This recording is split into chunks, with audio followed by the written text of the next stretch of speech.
Ladies and gentlemen, welcome to the Scottish Clans. I'm Clint.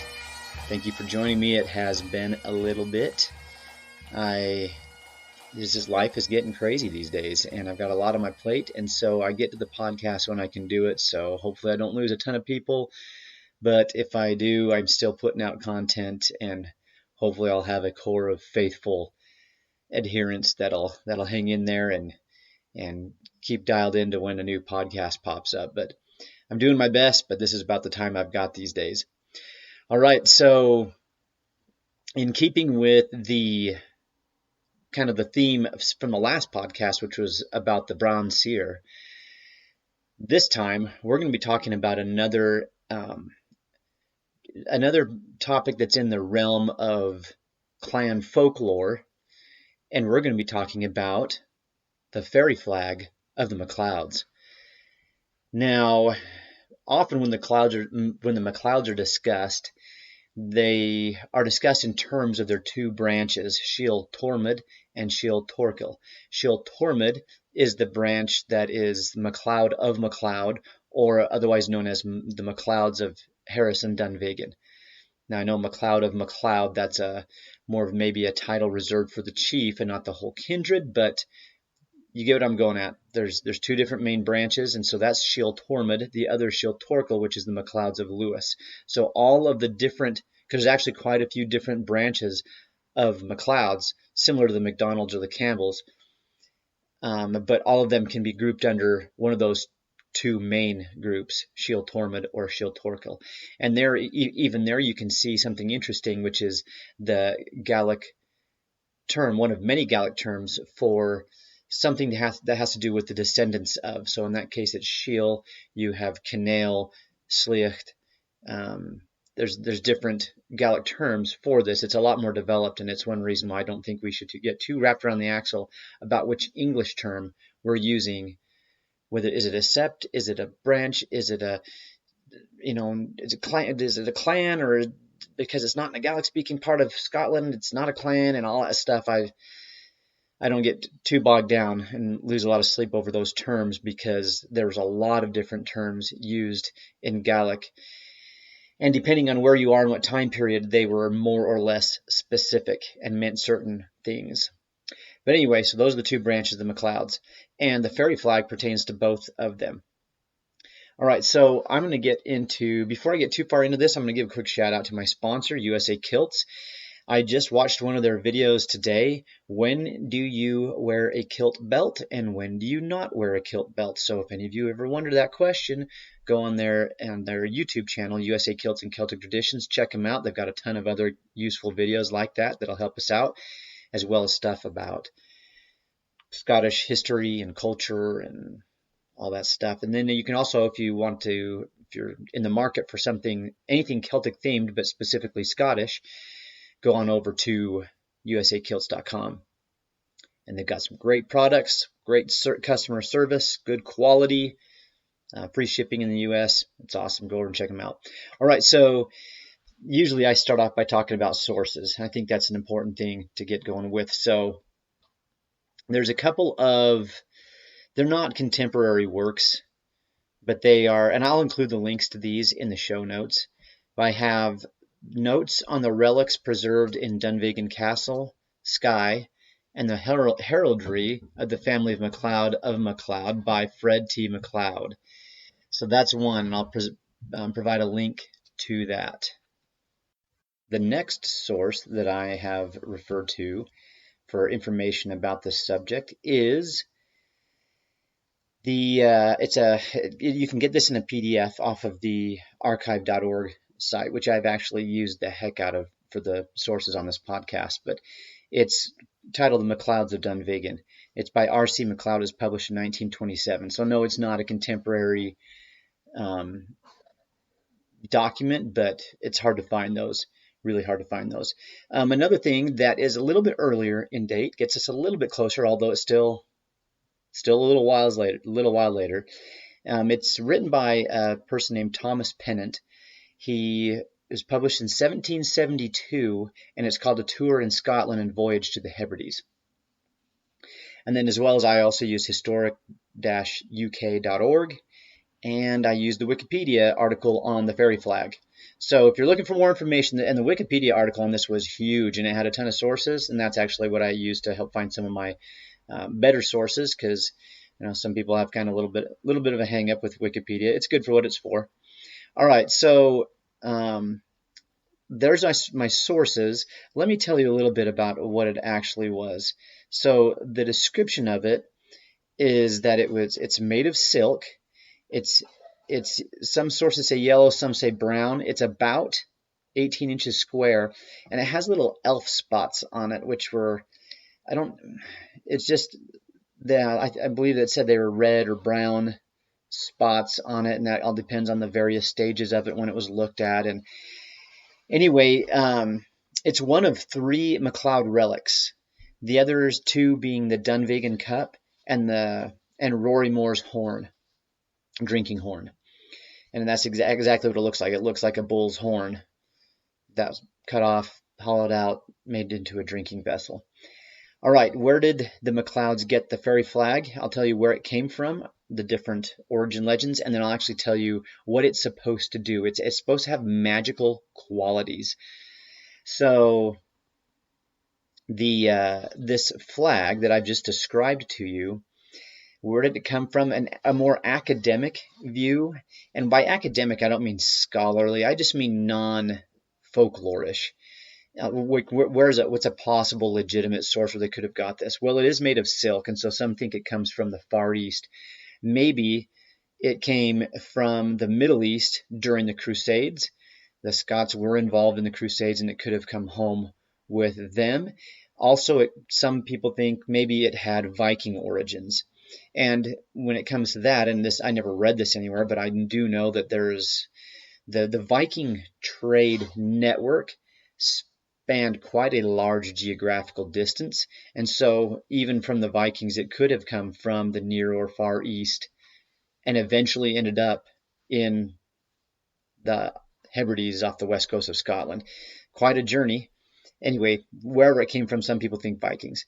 Now, as far as if you ask maybe one of the Shanachis, the old storytellers, those responsible for keeping the lore and the history and the stories of the clan, that you might hear something more along the lines that it was a gift from the fairies to an infant chieftain, or that it was a gift to a chief from a departing fairy lover, or that it was a reward for defeating an evil spirit.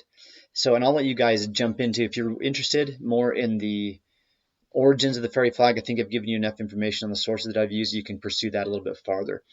But I want to get into what the properties of the fairy flag were.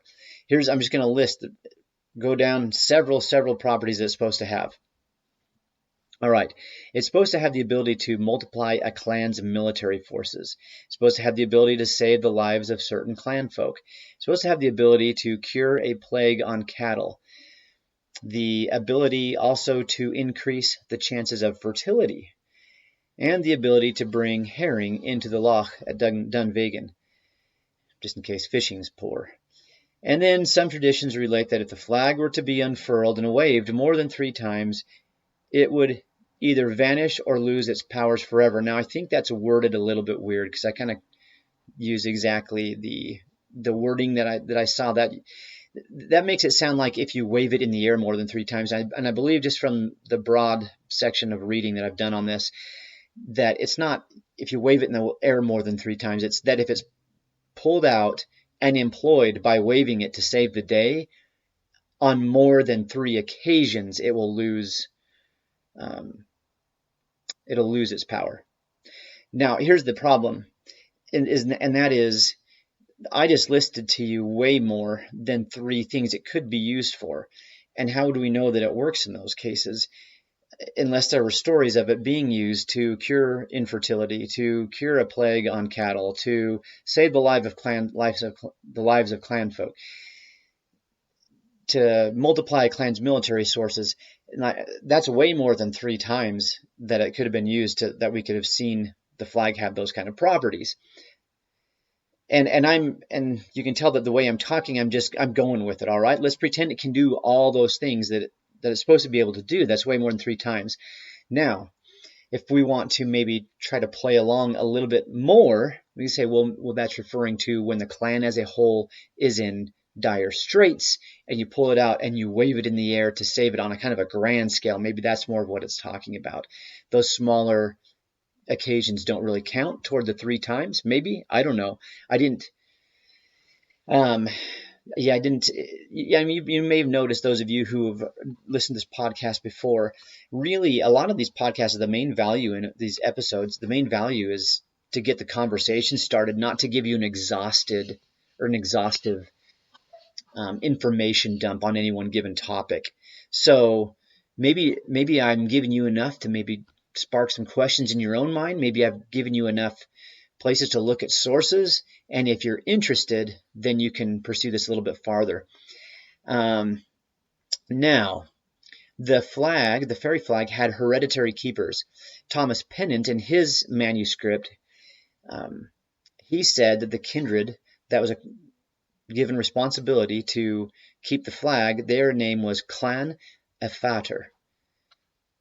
A different manuscript comes from 1800, says that Clan Tormod, that the kindred's name that was responsible for keeping the flag was Clan Tormod Vigvurki, and that only the eldest of the kindred could unfurl it, and they possessed their land in Bracadale for free for their services. Now, this kindred, Clan Tormod Vigvurki, it's kind of confusing here, and once again, I'm coming from the same manuscript that I had that previous information. It says that they're coming from the Shield Torquil, because that's interesting, because it was kept at Dunvegan Castle, which is the stronghold of the MacLeods of Harris and Dunvegan, right? So it's a different branch, yet the keepers of it, according to this document, descend from Shield Torquil, which is the MacLeods of Lewis. Now, there are occasions when these two clans are very friendly with each other and work together. However, often they were at odds with each other and competitive, and there was enmity between them.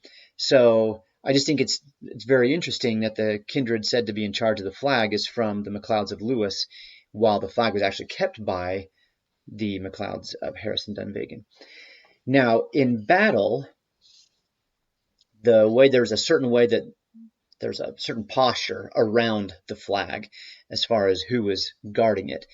Now, you have from this I will call them the Keeper Kindred, because we have 2 different names from them in different sources. The Keeper Kindred, you'd have 12 of them who would stand in front of the flag, and then in front of them would be the chief of the MacLeods. So he was always someplace very close to the flag. All right, now I'm going to relate to you.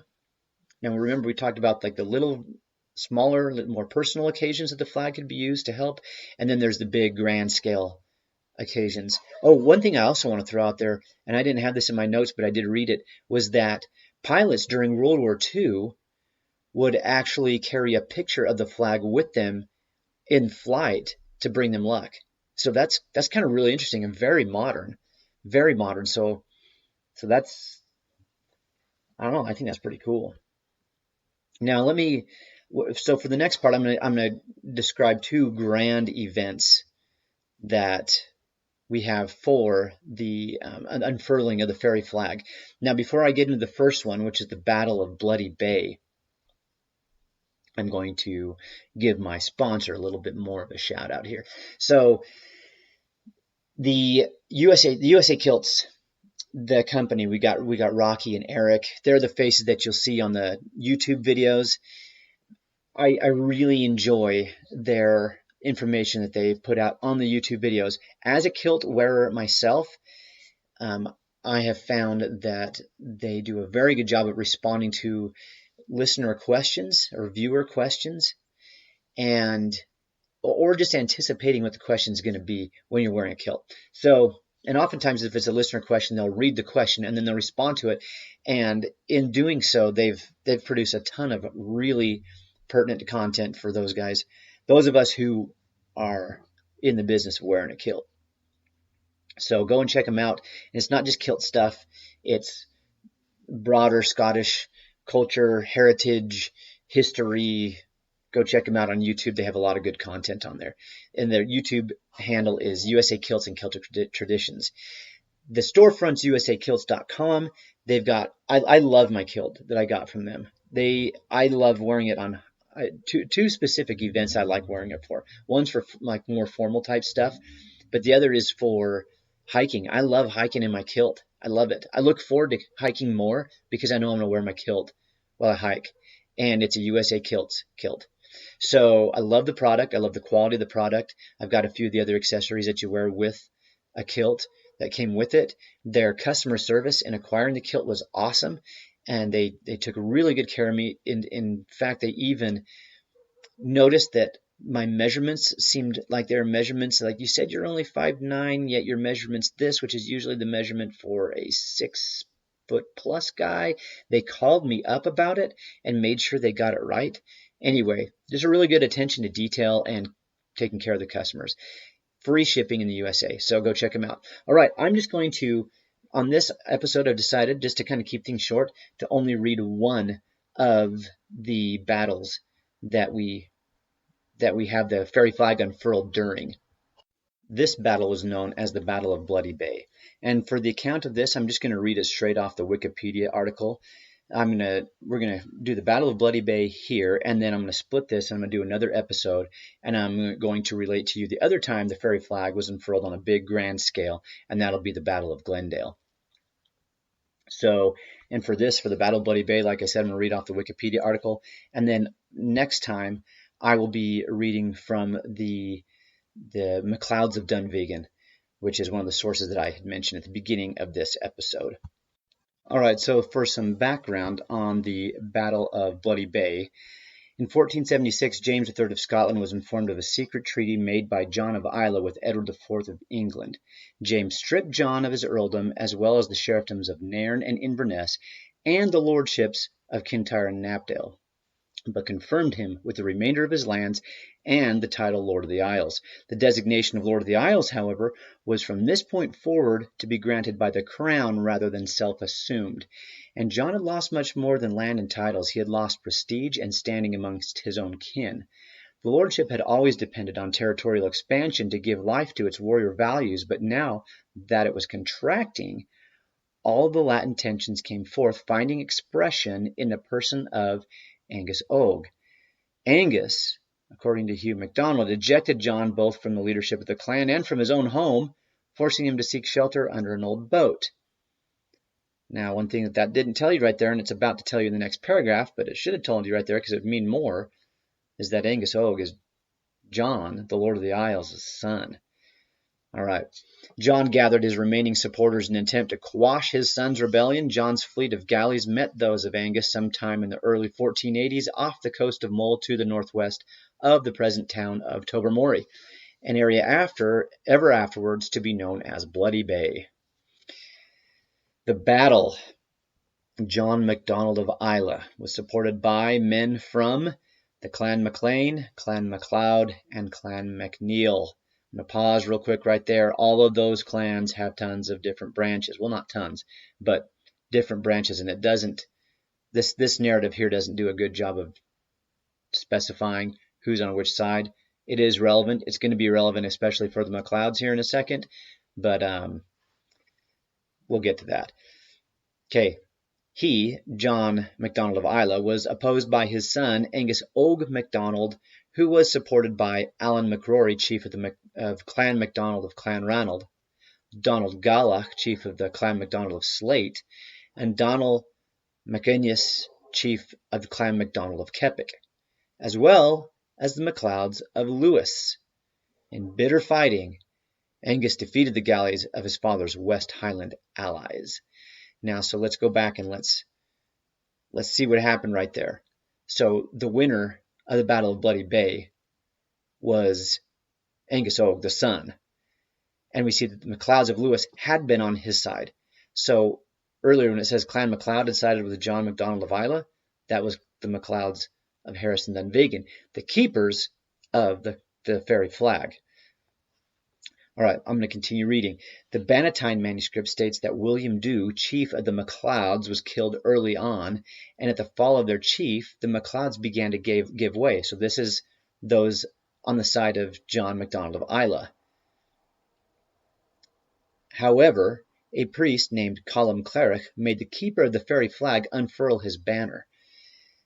The manuscript states that when the MacLeod's kinsmen, the MacLeods of Lewis, switched sides upon seeing the sacred flag unfurled and joined the forces supporting John. However, the fate of the battle was already decided, and the forces of Angus won the day.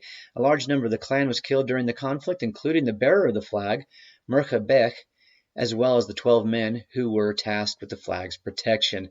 Hector Ower MacLean, the chief of Clan MacLean, and Nick Martin's naval commander, was taken prisoner. William Dhu MacLeod, chief of Clan MacLeod, was killed along with many of his clan. The aftermath is that Angus Og MacDonald took over power from his father and held it for a decade until he was murdered. However, many clansmen died, and nearly half the clan's fleet had been sunk. Angus himself would be murdered 10 years later. As a result of Bloody Bay and other reverses, the power of the Lords of the Isles would henceforth be greatly diminished. All right, back to the topic of the fairy flag, though. Okay, so at first it doesn't look like the fairy flag did the MacLeods much good because they lost. But let's go back to one of the things it said it would do. It would, according to one of the claims, multiply a clan's military forces. So did that happen? So you have the clan, you have the Shield Tormid, the MacLeods of Harris and Dunvegan who are fighting for John MacDonald of Islay, and they unfurl the flag and wave it. Did their military forces multiply? Yes, because you have all the MacLeods of Lewis fighting for Angus Og on the other side, who see the fairy flag waving. Can you imagine how powerful that emblem is to these people, that it would make them just in the middle of a fight switch? First of all, I can't even imagine, like, they're on the other side of the fight are your own kinsmen. And I know this happens all the time in history, that one branch is fighting another, and family feuds, and I know that's a thing in history. But the MacLeods of Harris and Dunvegan waved the flag. MacLeods of Lewis switched sides right in the heat of the battle. So even though they switched over to the losing side, the power of the fairy flag to multiply MacLeod forces actually worked. So they grew, and I don't know it doesn't ever say what the numbers were on each side. And so is this like a doubling of the forces? I can't tell that, but definitely the fairy flag waved, and the MacLeod forces multiplied. So there you have it. All right, that's all I'm going to cover for this episode. I hope you guys have enjoyed this. Keep in mind, there's still another element left to this story, and I'm going to do it next time with the Battle of Glendale, which I'm going to read from my PDF version of the MacLeods of Dunvegan. So join me for that. Join me for the next time the fairy flag was unfurled and waved in behalf of the MacLeods. Not one branch or the other, just in behalf of the MacLeods. And we'll see what happens then. And keep in mind also that leaves one more major time that they can bring the fairy flag, wave it, and hopefully it'll save the day. So I hope you have enjoyed this, and join me next time for that element of the story. And until then, Marschen Leven Drasta.